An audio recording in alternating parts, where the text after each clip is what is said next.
Okay, we're looking at the same circuit that I used with the title Over Unity or What. What I've done is breadboarded everything neatly, or at least a lot neater than I normally do things, so that we can run the test first with using analog meters and make sure that my readings were not erroneous. And we're using all the same parts. There's the rod that got to 216 degrees. You can see the burnt area at the end. This is the cooling fan, which initially I'll not have hooked up. It draws about 9/10 of an amp. Hooked up, it'll add to that draw from the power supply, but will gain about an amp in the circuit itself.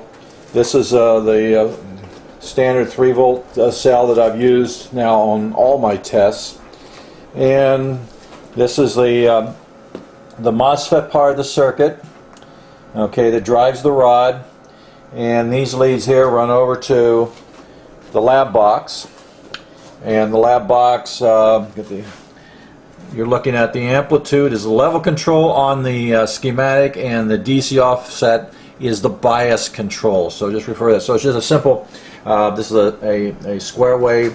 That's the coarse frequency adjustment there, and you got the amplitude and all those other adjustments.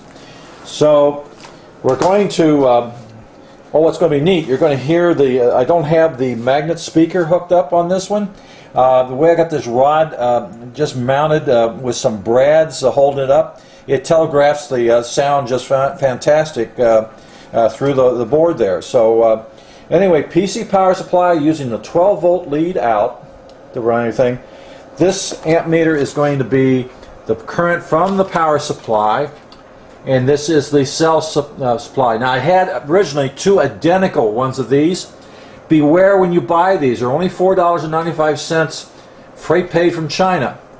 And they say they're 20 amp meters. No sir, they are not. They are milliamp meters, and you have to make your own shunt. You can see the shunt coil I put on the back. Well, guess what? I didn't do a good soldering job on the second one. It came loose and burned out the winding, so I had to come up with this here. So in other words, the only thing about 20 amps is what's printed on the front. So you can buy these with a range of 5 amps or 10 amps or 20, but remember, you're going to have to construct the shunt, and you're going to have to calibrate it. Here's a calibration so that these meters were equal. You see just a little piece of wire between the two coils. That was to make the fine adjustment, so there's a perfect calibration between the two meters. They don't look the same, but they read the same. And then after this, we're going to run it with digital, because it's just so much easier to see the digital meters. Okay, we are looking at the two analog meters. The one on the left is going to measure the current being drawn from the power supply. The power supply, we're using the yellow lead, which is the 12-volt lead, and the big meter, which I got masked off so we can just pay attention to that scale, is in series with the MOSFET to the cell. There is a transformer. The rod is a transformer, but it's a 1-to-1, so we cannot contribute the doubling of current, or better than doubling the current, from the transformer, because it's a 1-to-1 ratio. I have made 5 of these transformers rods, and the only difference has been when using lighter gauge wire is you can't draw as much current through there.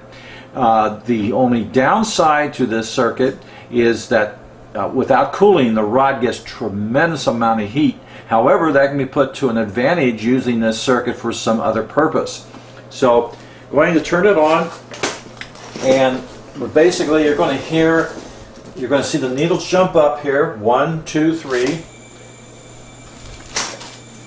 and notice that we're pulling over a little bit over 5 amps in the cell, but we're drawing a little bit less than 2.5 amps from the power supply. So we have what looks like an over unity of over 220 some %, just exactly the way it was when I did the digitals. Now I can change the frequency, and you'll see change. But we're looking for this resonant point, and it's always these raspy sounds where you hear.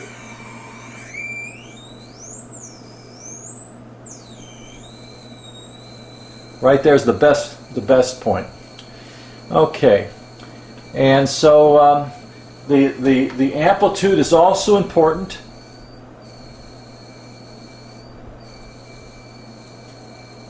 As well as the bias on the MOSFET is very important. The idea here, we're going to use 3 of these identical circuits, which should give me at least 15 amps at full resonance, or close to 50 just coming out of resonance. But the heat will be tremendous coming out of the rod, so we need to do some type of cooling. I'm going to the next scene you're going to see, we're just going to go ahead and show the setup using the digital meters. And the digital meters are so much easier to use. Now, if I had my thing to do it over again, I would have made these meter scales work with possibly just a 5 amp on the power supply, because we don't get even close to 5 amp draw, and use a 10 amp on the current cell. But this is what I had to use. I've calibrated them. These meters are equal. In fact, you'll see when I was prepping the one that I accidentally burned up, I had them absolutely matched. So hang on here. Here comes the next section.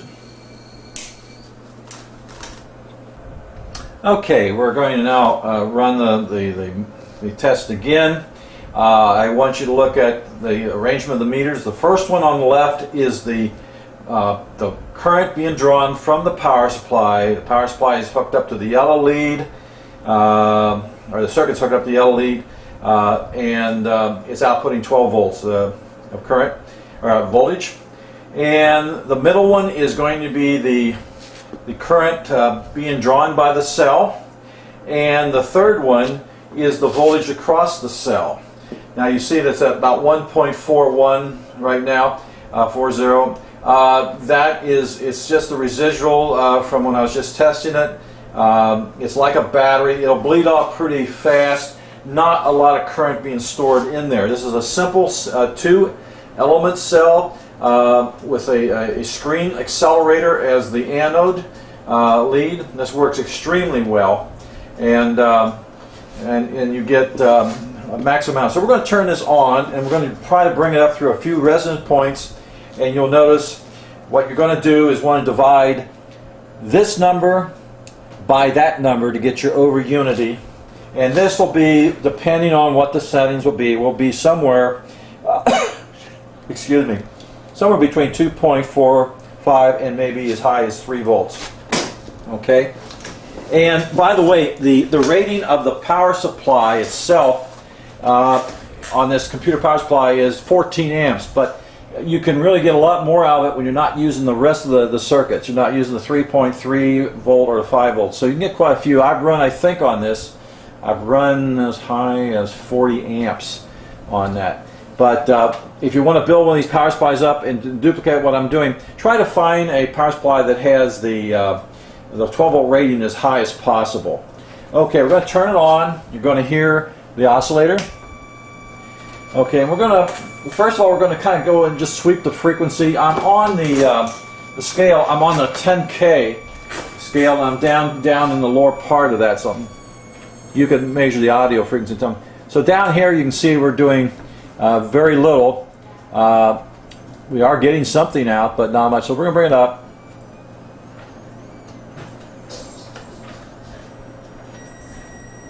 Okay, I had to touch up the amplitude just a hair to get it started. So we're looking at adjusting this for the lowest possible current draw. Now we're starting to get there.